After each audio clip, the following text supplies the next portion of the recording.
first Jorge has spoken in detail about, and I won't reiterate because I agree with all of the fundamental points he's made. In fact, the quotes that Jorge that I took from your contribution is that there's a major transition in the world order, and that is something that has been unfolding for a prolonged period of time. We are moving from that era of US-led unipolarity to something more multipolar, more uncertain. There will be new rules of the game.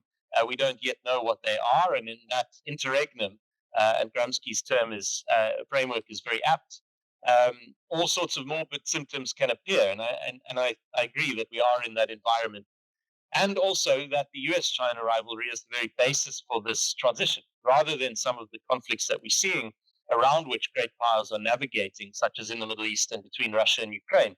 I would also argue that, and I think most in the room would agree with this, that this new era, or at least the onset of this new era, was not started by Donald Trump, not in his first term, and not now, but it certainly has been accelerated or is being accelerated by him. The US's so-called withdrawal from its role in upholding the rules of the game and upholding the prior order, the acceleration of its withdrawal has certainly been quite something to behold, certainly over the first 100 days of Trump's second term in office. So that's the first shift, this new era unfolding, which is becoming a more and more decisive shift structurally. The second one, more domestically, is that the ANC has lost its majority. So unlike in the first 30 years of democracy, it can no longer determine foreign policy on its own.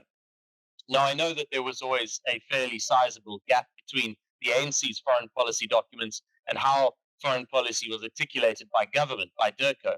But the reality was that ANC or government and the president at the time could determine the foreign policy stance without having to consult other stakeholders in the economy or in the political system.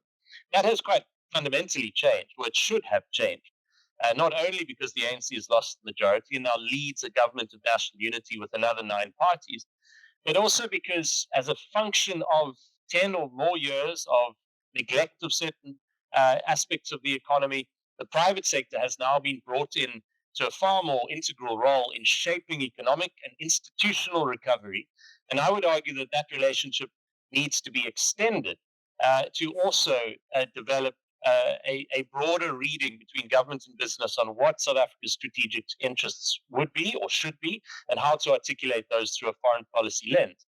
So what I'm implying, therefore, is that while government has gone to the private sector to have a conversation about logistics reform, energy reform, there is deepening partnerships with the private sector in water and other sectors of the economy, I think there needs to be an equally urgent conversation around foreign policy. And I'm told that that is beginning to happen.